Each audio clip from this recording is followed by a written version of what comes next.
Well, hello there. How is everyone? I hope you're all well.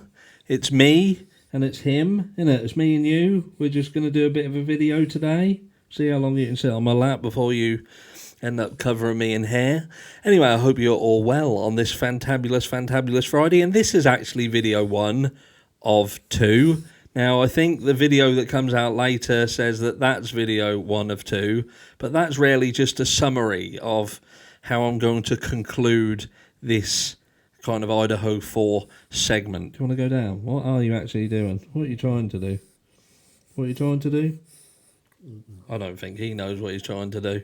But yeah, so I'm going to be concluding this kind of segment in the Idaho 4 in video 2 later today. And yeah, I'm guessing that will split the room.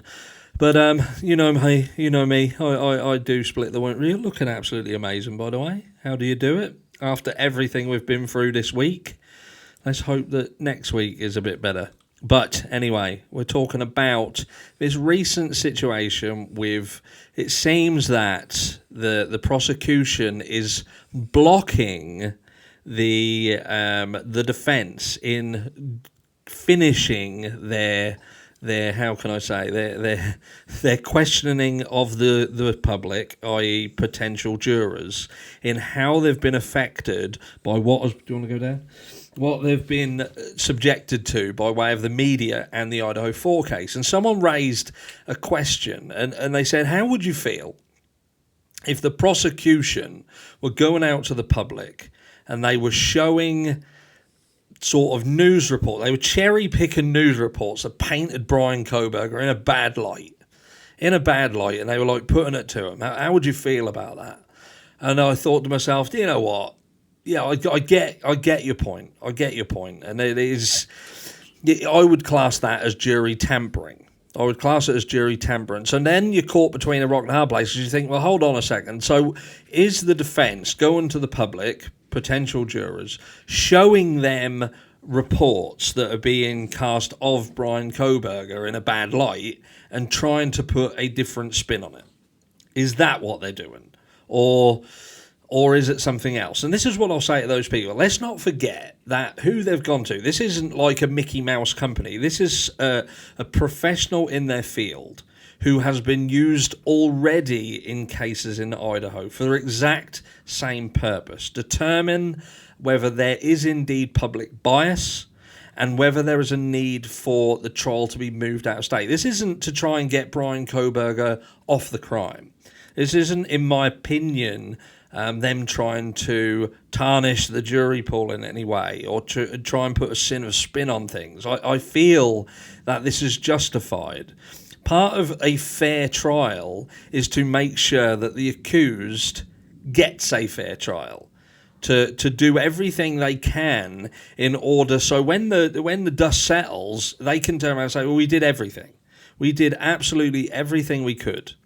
And part of the fair trial process is to reach out to people and see how they have been affected. And again, I reiterate the fact that this specific company has done this specific thing in other cases. So if we want to turn around and say, well, that's not moral, there's something wrong with that, then what do we do? Do we go back to the cases that they've been used for, all of the cases over their 20-year history, and pull all them back out, disregard everything that they come forward with, and retrial everything? I don't think so.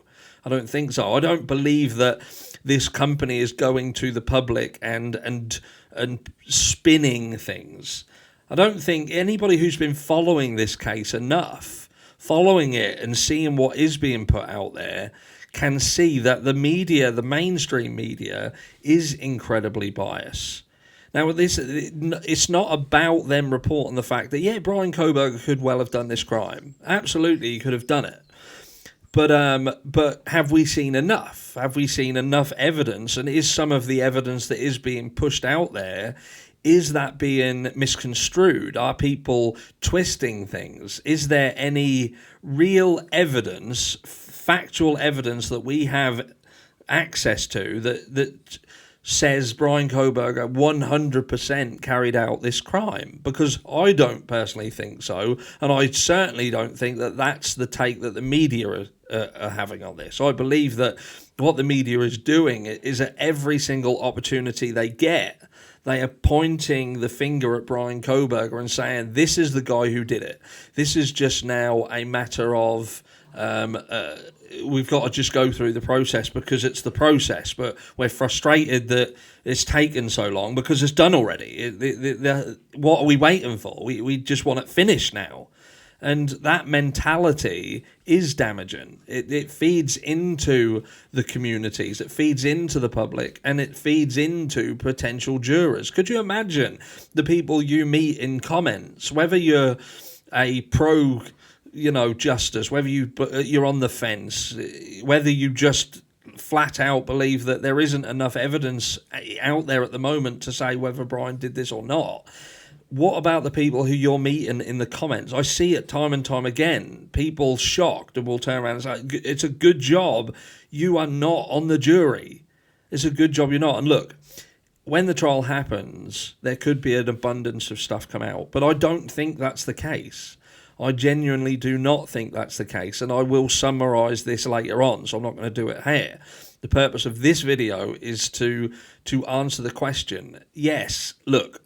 If the prosecution were going out and they were speaking to the public and they were cherry picking, articles that painted Brian Kohberger in the worst light, how would I feel about it? And I would feel that is jury tampering.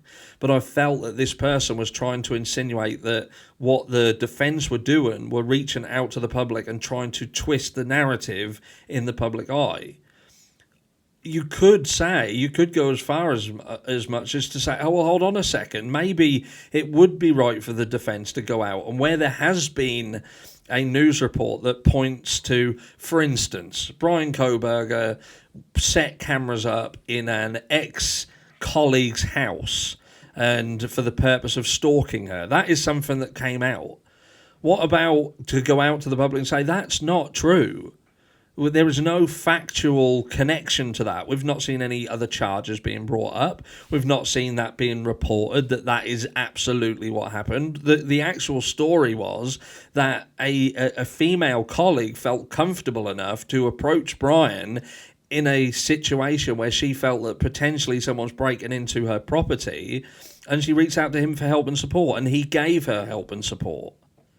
The fact that Brian Kohberger's an incel, all these things that post him out as an incel. But we see multiple pictures, and the majority of pictures are of Brian interacting with females. We have had females who have come out, an old professor of his stated that he was one of the best students that she had ever worked with and was one of only 2 people she'd put forward for his PhD. There is balance in this case, but in media there is no balance. And that's what we need to get back to. We need to restore balance so there isn't a concern or a worry about when this goes to trial that the jury is indeed biased.